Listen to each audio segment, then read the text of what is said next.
Graça e paz, irmãos. Mas eu quero convidar a igreja para abrir a Bíblia no Evangelho de Jesus, segundo Lucas, no capítulo 22. Evangelho de Jesus Cristo, segundo Lucas, capítulo 22. Nós vamos começar a leitura no versículo 7. Vamos falar do nosso assunto de hoje. A Bíblia diz assim: chegou o dia da festa dos pães asmos, em que importava comemorar a Páscoa. Jesus, pois, enviou Pedro e João, dizendo: ide preparar-nos a Páscoa para que a comamos. Estes lhe perguntaram: onde queres que a preparemos? Então lhes explicou Jesus: ao entrardes na cidade, encontrareis um homem com um cântaro de água. Seguiu até a casa em que entrar. E dizei ao dono da casa: o mestre manda perguntar-te onde é o aposento no qual hei de comer a Páscoa com meus discípulos. Ele vos mostrará um espaçoso cenáculo mobiliado. Ali fazer os preparativos. E indo, tudo encontraram como Jesus lhe dissera e prepararam a Páscoa. Chegada a hora, pôs-se Jesus à mesa e com ele os apóstolos e lhe disse: tenho desejado ansiosamente comer convosco esta Páscoa antes do meu sofrimento, pois vos digo que nunca mais a comerei até que ela se cumpra no reino de Deus. E tomando um cálice, havendo dado graças, disse: recebei e reparti entre vós. Pois vos digo que de agora em diante não mais beberei do fruto da videira, até que venha o reino de Deus. E tomando um pão, tendo dado graças, o partiu e lhes deu, dizendo: isto é o meu corpo, oferecido por vós, fazei isto em memória de mim. Semelhantemente, depois de cear, tomou o cálice e disse: este é o cálice da nova aliança no meu sangue derramado em favor de vós. Amém. Nós estamos num momento tão peculiar da igreja, o momento do memorial eterno do sacrifício. Nós falamos de Páscoa, mas todas as vezes que a Bíblia fala que Páscoa, a Páscoa, festa dos judeus. Jesus Cristo, logicamente, era judeu, não é? Com todos os seus discípulos ali. A Páscoa foi instituída por Deus para Israel, era memorial. Quando Deus institui, Ele diz: este dia vos será por memorial, e vós o celebrareis com solenidade ao Senhor pelas vossas gerações, porque neste dia eu tirei as vossas hostes do Egito. Todo judeu aprendeu a celebrar a Páscoa. Todos os anos, as crianças aprendiam desde pequenininhas a ver os preparos. O jantar da Páscoa é um jantar simples. Eles põem a mesa, na mesa 4 taças, um cordeiro assado, as ervas amargas, os pães asmos. É simples, mas é um jantar que se celebra em casa. Cada casa. Não é celebrado no restaurante, nem na sinagoga, é em casa. Assim as coisas andavam. Quando Jesus Cristo começa o ministério, logicamente que no primeiro ano ele celebra a Páscoa com seus discípulos. Mas como foi? Onde eles celebraram? Onde eles comeram? A Bíblia não nos dá a direção. Porém, no capítulo 2 do Evangelho de Jesus segundo João, no versículo 13 está escrito assim: estando próxima a Páscoa dos judeus, subiu Jesus para Jerusalém. O que vai marcar esta primeira Páscoa no ministério de Jesus é que Jesus expulsou os vendilhões do templo. Então foi marcado aqui. Chega o segundo ano. Como foi celebrada a Páscoa? Também não sabemos, mas o que marca esta Páscoa está escrito no capítulo 6 de João, no versículo 4.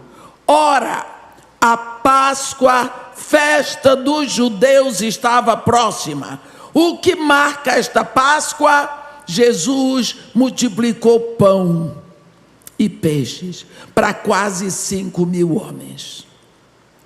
Vai chegar o terceiro ano do ministério de Jesus visível aqui na terra. Terceira Páscoa, agora vai ser VIP. A Bíblia nos diz o que aconteceu. E nós lemos aqui. Eu gosto de ler no Evangelho de Lucas, aqui no capítulo 22. Jesus Cristo, com a maior simplicidade, manda 2 de seus discípulos: vão para vocês prepararem a Páscoa para que a comamos.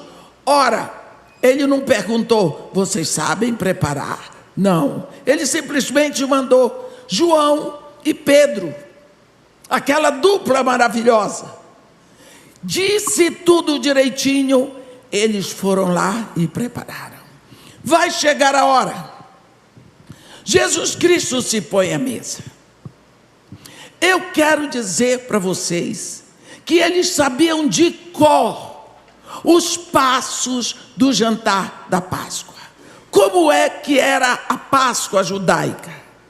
Toda a liturgia da Páscoa era dirigida pelas 4 taças.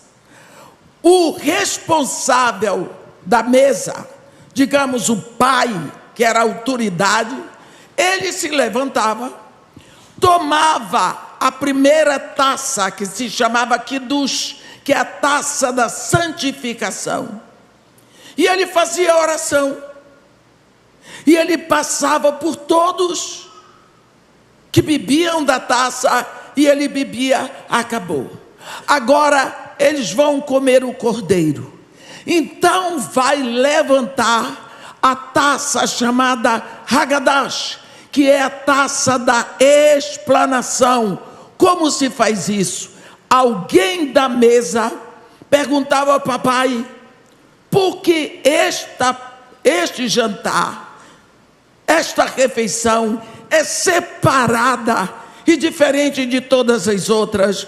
Aí a autoridade da mesa, eu estou botando o pai, ia explicar o que era a Páscoa, porque Deus instituiu a Páscoa para eles, e ele ia se gabar e dizer como Deus, o Pai, com braço estendido e mão poderosa, tirou os nossos pais da terra do Egito. Era um momento de grande alegria, em que eles lembravam da grandeza do amor, da libertação do Egito. E eles tomavam, eles comiam, mas agora chegava o momento da terceira Páscoa, e era o momento do pão. Agora, o líder da mesa tomava o pão e dizia: este é o pão da aflição que os nossos pais comeram na terra do Egito. Tomai, parti, comei deles todos. Era um momento de muita dor, porque a Páscoa é memorial. Eles tinham que lembrar do poder de Deus, da mão de Deus os libertando, mas também da dor que eles passaram. Era um momento de muita dor. E depois então vinha a quarta taça, que é a taça do grande Halel, do Salmo 136, em que eles saíam cantando. Era a quarta taça. Esse era o jantar da Páscoa. Agora está ali Jesus com seus discípulos para celebrar a Páscoa. Jesus se levanta seguramente. Ele toma a primeira taça, Kiddush. Ora, ele olhou para seus discípulos, né?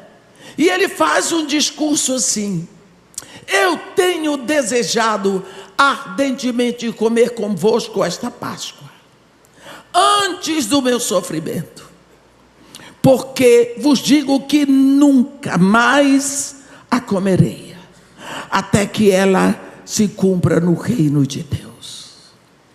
Ora, tomou o cálice. Seguramente ele fez a oração, porque o primeiro cálice é Kiddush. Deu graças a Deus. Começou. Comeram as ervas, comeram o cordeiro.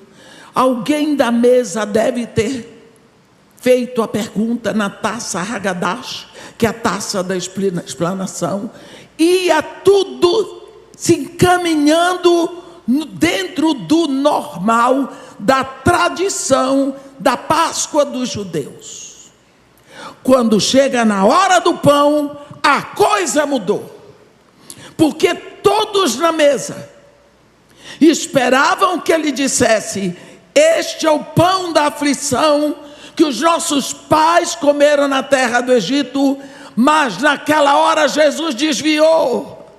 Jesus disse: isto é o meu corpo. Ah, vocês já imaginaram o susto que aqueles discípulos ficaram? Eram todos judeus, eram todos adultos, eram todos discípulos. O que aconteceu? Ele mudou, desviou. Este é o meu corpo, que é dado por vós. Ele tinha que dizer: este é o pão da aflição. O que Jesus estava dizendo? O que ele estava introduzindo? Olha, quando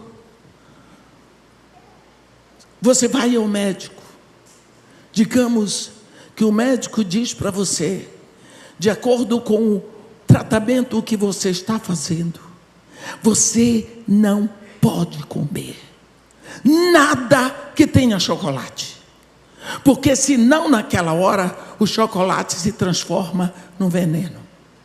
Mas você, despercebidamente, chega para o aniversário, e naquela hora ele serve um bolo de chocolate, e você simplesmente põe um pedaço na boca.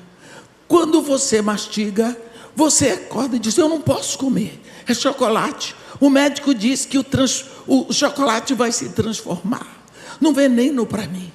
Corre depressa, vai para o hospital, porque você diz: doutor, eu comi chocolate, o senhor precisa tirar o chocolate de dentro do meu corpo, senão eu vou morrer. O médico diz para você: olha, é impossível, porque o chocolate o bolo que você comeu, já está diluído em você.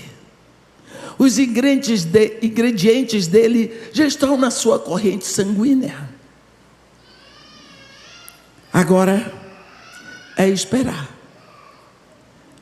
Isso é só um exemplo para nós entendermos o que Jesus estava dizendo e por que nós chamamos a ceia de comunhão.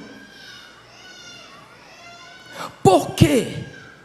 Jesus estava dizendo: isto é o meu corpo, este pão é o meu corpo.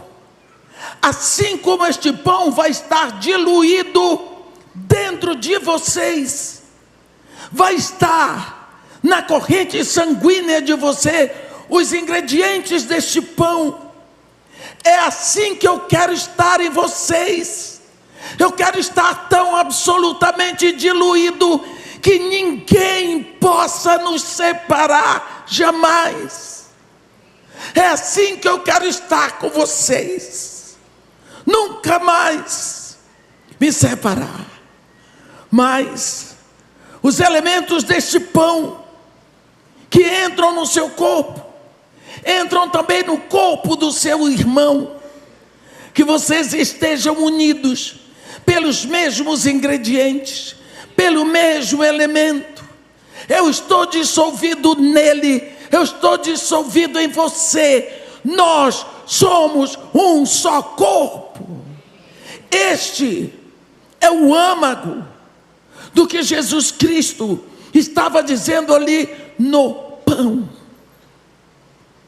Mas em seguida veio a outra taça.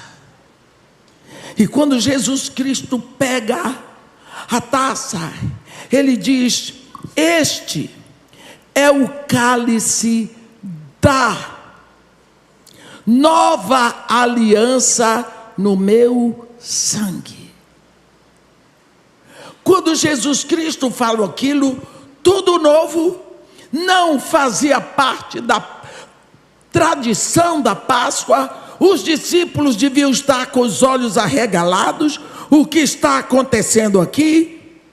Ele fala, é o cálice da nova aliança. Ele não diz de uma nova aliança, ele diz da nova. Nós sabemos que Deus fez aliança com Abraão, renovou com Isaac, renovou com Jacó. Deus fez aliança com o povo de Israel, não adiantava. O povo quebrava a aliança. O povo sempre quebrou a aliança. Então chega um momento que Deus enuncia uma nova aliança, por boca do profeta Jeremias, no capítulo 31. E quando você lê esta nova aliança, Jeremias 31, a partir do versículo 31, o profeta diz: eis que vem dias, diz o Senhor, em que firmarei nova aliança com a casa de Israel e com a casa de Judá. Não conforme a aliança que eu fiz com seus pais, quando os tomei pela mão e os tirei da terra do Egito, porque eles anularam a minha aliança, não obstante eu os haver desposado. Porque esta é a aliança que firmarei com eles a partir daquele dia.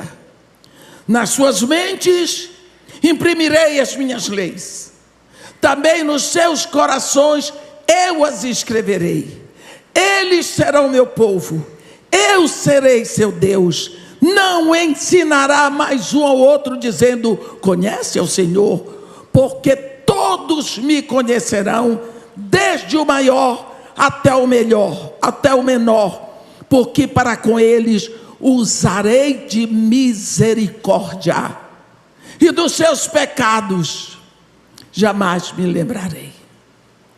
Meus irmãos, quando o autor da carta aos Hebreus fala sobre esta nova aliança, ele transcreve no capítulo 8 de Hebreus, inteirinha como está no livro do profeta Jeremias, e ele fala sobre ela. Mas o que nós vemos aqui Jesus fazer na mesa desta última Páscoa, ele diz: este é o cálice da nova aliança. Ali foi um mover tão grande. Eu fico tantas vezes sentada ali naquela mesa, olhando para o rosto daqueles homens. O que estava acontecendo ali, meus irmãos? Jesus estava dizendo alguma coisa tremenda para eles. Sabe que toda aliança tinha que ser selada com sangue. Quando Jeremias enunciou esta nova aliança, perguntavam para ele: Jeremias, e o sangue que vai selar essa aliança? Não sei. Como que tem aliança se não tem sangue para selar? Qual é o sangue? Não sei. Então, este capítulo ficou em suspense, ficou desacreditado, ficou sem validade, porque não tinha selo, e o selo é o sangue. Agora, ali naquela mesa, Jesus Cristo responde a grande pergunta: qual é o sangue que valida, que sela esta nova aliança? Jesus Cristo diz: o sangue que sela a nova aliança está correndo nas minhas veias agora, porque Jesus sabia que em 24 horas ele estaria morto. O sangue dele teria sido derramado para validar esta aliança eterna, única, que insere o perdão de Deus para todos nós. Deus já tinha falado por boca do profeta Malaquias: o meu afeto não está em vós, nem continuarei a receber oferta alguma das vossas mãos, porque desde o Oriente até o Ocidente será oferecido um sacrifício puro no meu nome.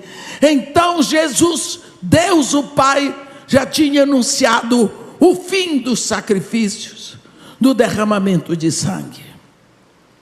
Quando nós vemos este momento aqui que nós chamamos de ceia, a última Páscoa de Jesus com seus discípulos, nós ficamos vendo a riqueza da revelação.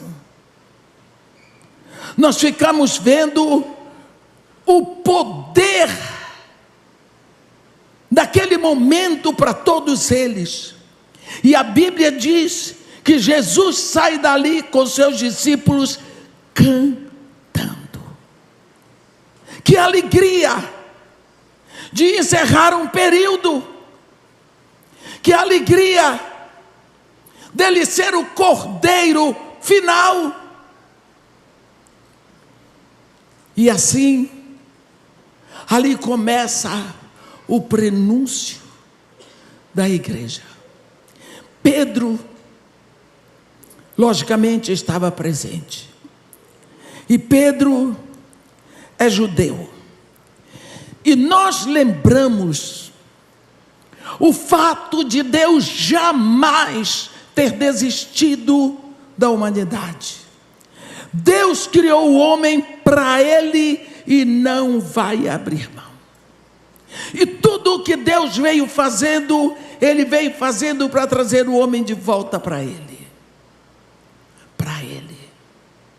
E houve um momento que quando Deus tira o povo de Israel do Egito e chega no deserto, em Êxodo, no capítulo 19, Deus diz para Moisés: Moisés, fala para o povo de Israel.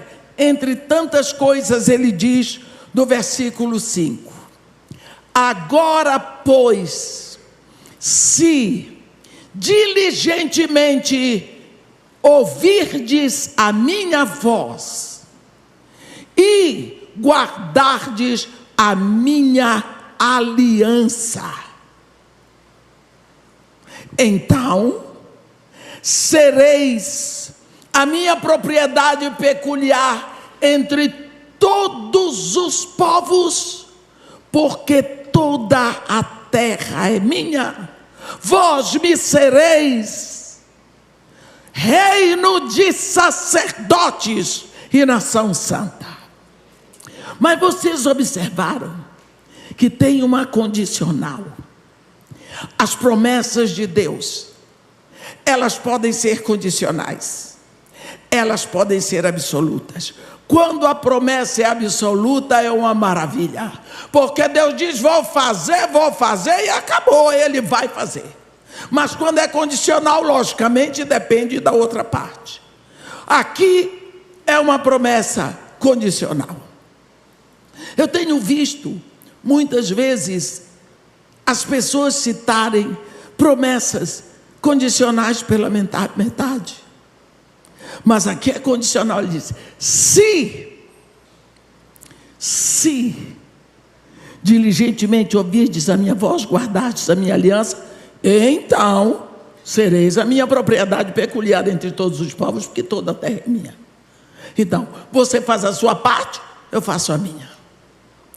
Logicamente, o povo não guardou a aliança, o povo quebrou a aliança, então eles não serão o reino de sacerdotes, eles não serão a nação santa, mas isso não significa que Deus desistiu de ter aqui na terra um reino de sacerdotes, uma nação santa. Deus vai continuar o seu processo, o seu trabalho, e Ele vai ter sim o reino de sacerdotes e a nação santa. Isto aqui vai ter uma repercussão lá na frente. Um dia, um desses discípulos que estava à mesa da ceia, Pedro, está escrevendo uma carta para a igreja. Primeira carta de Pedro, no capítulo 2, no versículo 9, Pedro escreve assim: ele deve ter lembrado de Êxodo 19, versículo 6. Ele diz assim para a igreja: vós, porém, sois raça eleita, sacerdócio real, nação santa, povo de propriedade exclusiva de Deus, a fim de proclamardes as virtudes daquele que vos chamou das trevas para a sua maravilhosa luz. Vós sim, que antes não erais povo, mas agora sois povo de Deus. Vós que não tinhas alcançado a misericórdia, mas agora alcançastes a misericórdia. Puxa vida, dá vontade de sair pulando e gritando: como que eu ganhei isso tudo? Como que eu recebi isso tudo? O que foi que eu fiz? Pequei? Não, agraciada, nasci, e o meu chamado maior, filho de Deus. Gente, isso dá uma explosão de alegria. Olhe bem o que Israel não pôde receber, nós recebemos de graça, pela graça, na graça. Mas custou tanto, custou tanto. E quando nós lembramos de Jesus olhando para aquela turma na mesa da ceia e dizendo: este é o cálice da nova aliança no meu sangue.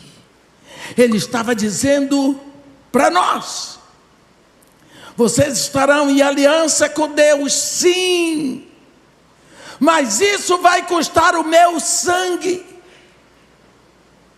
Sangue, sangue é vida. O que nós podemos receber quando nós fazemos a ceia. Gratidão. Gratidão. Quantas vezes nós somos tão levianos com o pecado? Levianos. Esquecemos o que custou a purificação dos nossos pecados de outrora, como diz Pedro na sua segunda carta. Não buscamos, meus irmãos. Isto não é uma acusação. É momento de reflexão. Nós celebramos a nossa ceia com todos os elementos necessários.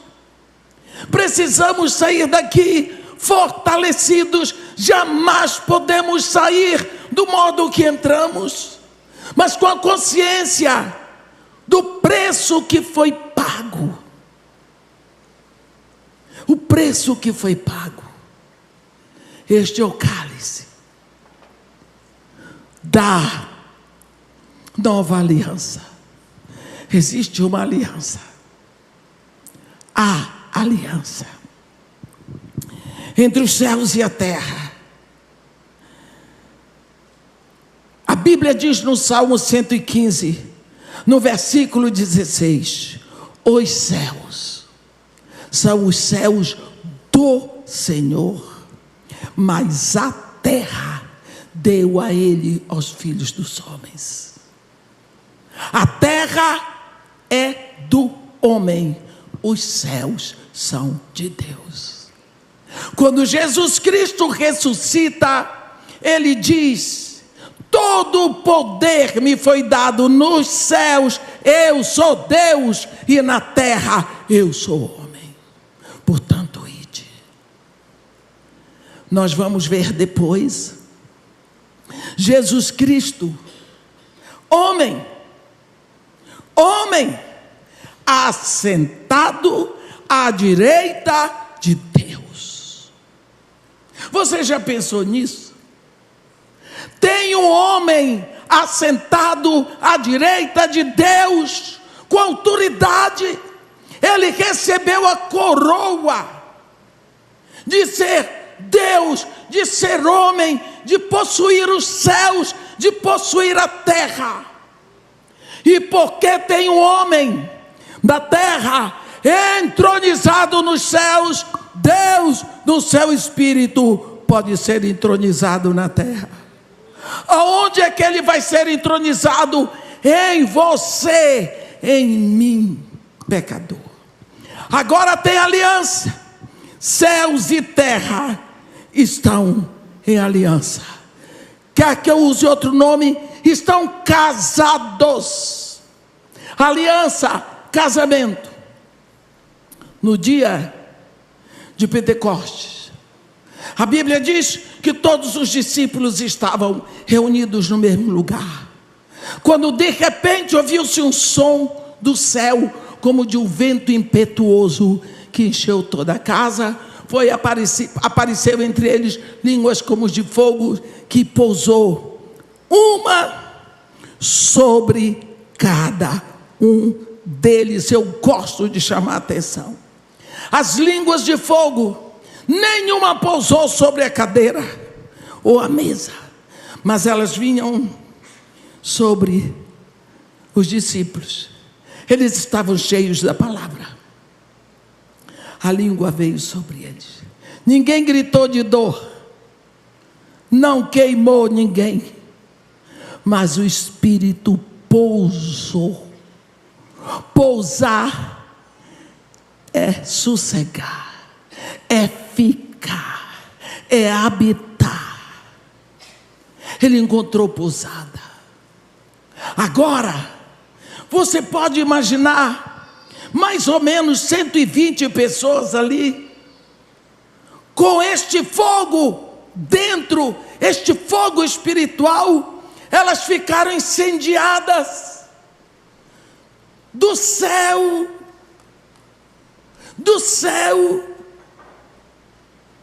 elas abriram as portas, falando em línguas diversas das maravilhas de Deus. A primeira área da vida deles afetada foi a comunicação. Falando das maravilhas de Deus.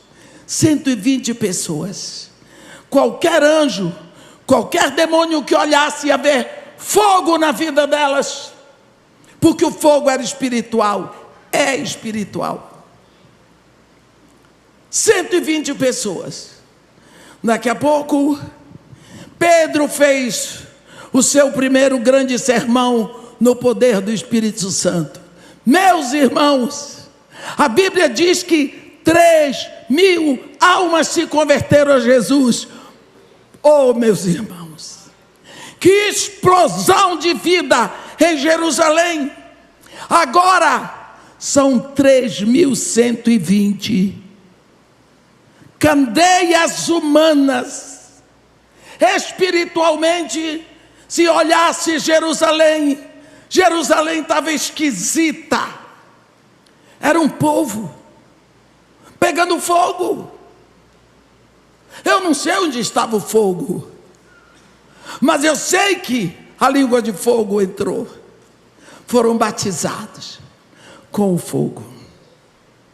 Que coisa, que maravilha. Nasceu a igreja.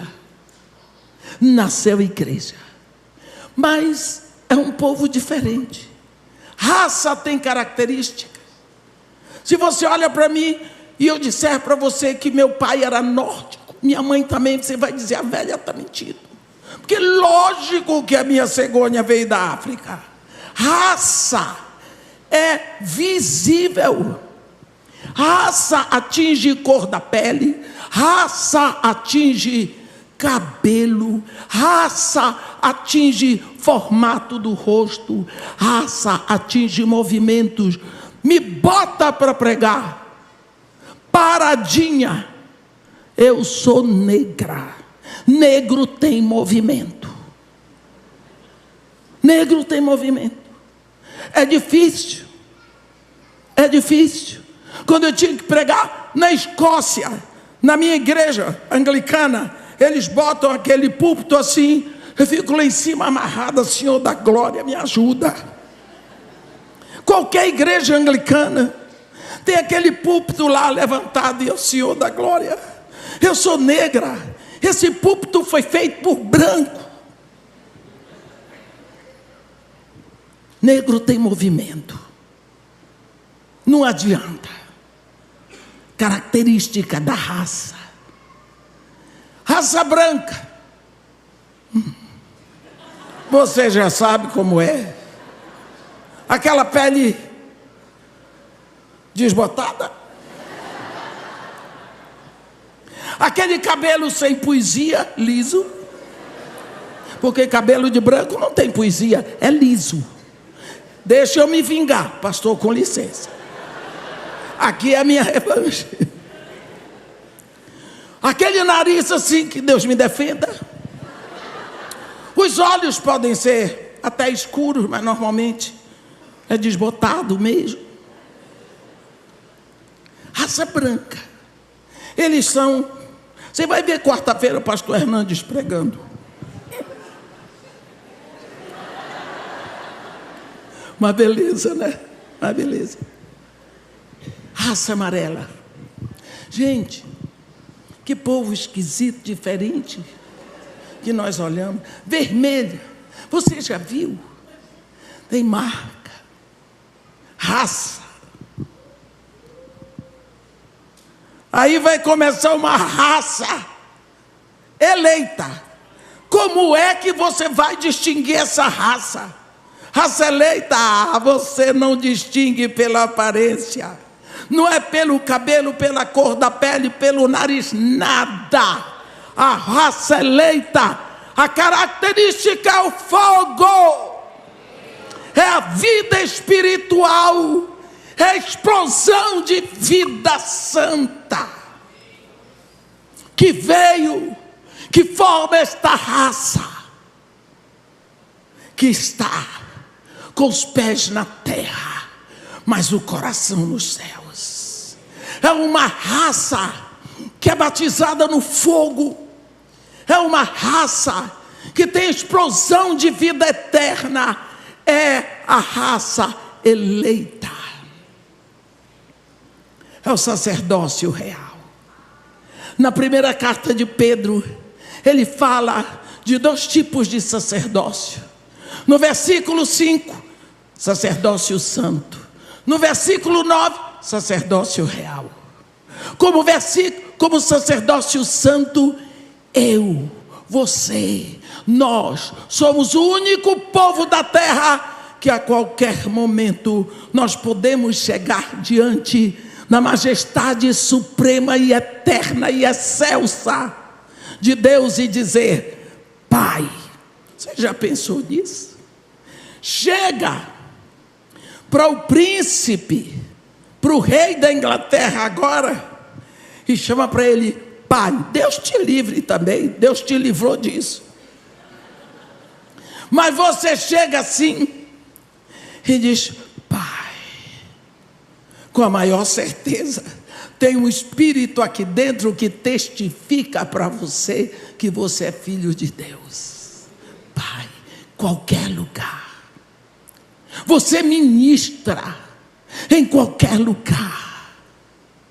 Você é a nação santa, uma nação tem sua cultura, tem suas leis, tem seu governo, tem a sua linguagem.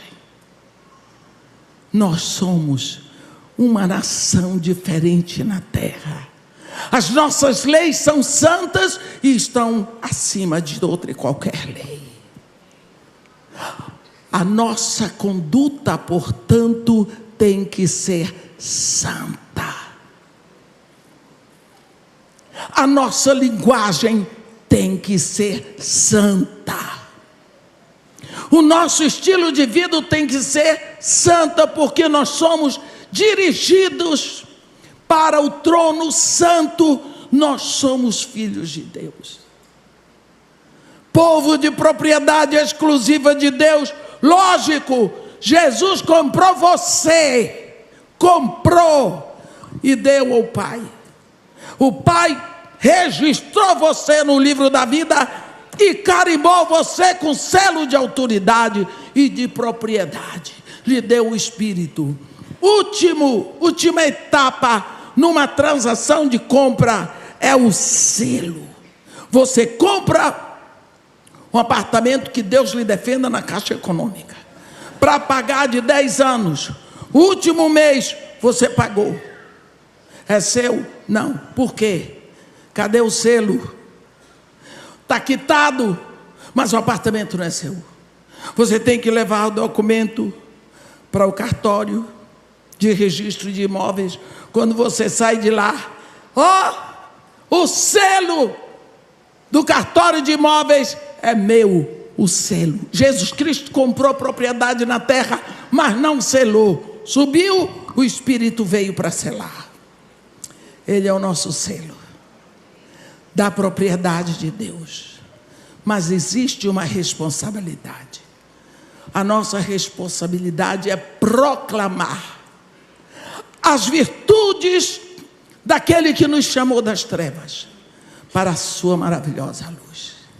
E Pedro nos chama e nos diz: vós sim, que antes não erais povo,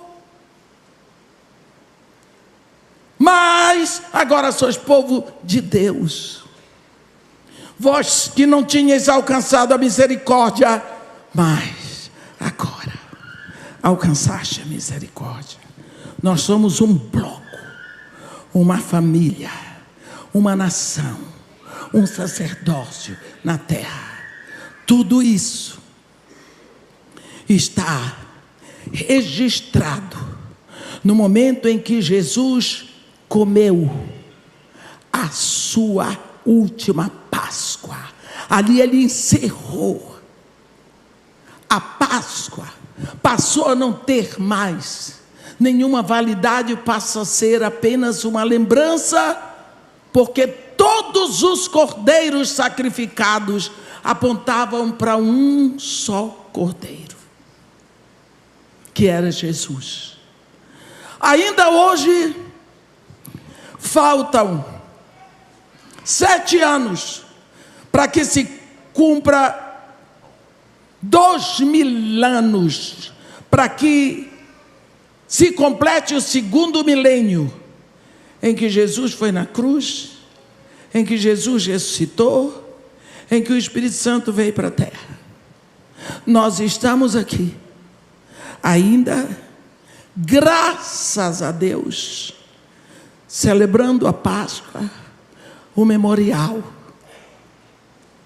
que Jesus Cristo deixou para nós. Todas as vezes que o fizerdes, lembrai-vos de mim. E Paulo nos adverte: todas as vezes que comeis o pão e bebeis do cálice, anunciais a sua morte até que ele venha. Então, meus irmãos, é bom lembrar que para tudo isso que vivemos, para que desejemos e queiramos o arrebatamento, nós nunca esqueçamos que há uma morte do Filho de Deus, que veio aqui com o objetivo de morrer a morte que eu tinha direito, de ser maldito no meu lugar. Então nós precisamos lembrar desse ato de amor e recebê-lo com gratidão. O 2º mandamento é o mandamento da gratidão, que nós não possamos nos esquecer jamais. Será que a minha vida está agradando àquele que me comprou? Será que a minha vida está agradando àquele que me gerou no Espírito? Será que a minha vida está agradando a Deus que fez tudo e que me espera para me ver, para que eu possa vê-lo face a face? Precisamos sair daqui lembrando com gratidão deste amor, desta postura, desta atitude, dessa tomada de decisão. O sangue que sela a nova aliança estava correndo nas veias de Jesus naquela hora, mas ele não desistiu, ele foi à frente, e ele com certeza não se arrepende disso. Que nós possamos ter o coração grato a Jesus, que nós possamos falar com ele com todo amor e nunca nos esquecermos que nós somos uma raça eleita, o sacerdócio real e a nação santa de Deus aqui na terra. Que Deus não ficou frustrado e jamais ficará. O que ele não pôde fazer por Israel naquela época, ele fez em Cristo por nós. Amém? Que Deus nos abençoe e nos guarde, que faça resplandecer seu rosto sobre nós e tenha misericórdia de todos nós. Amém.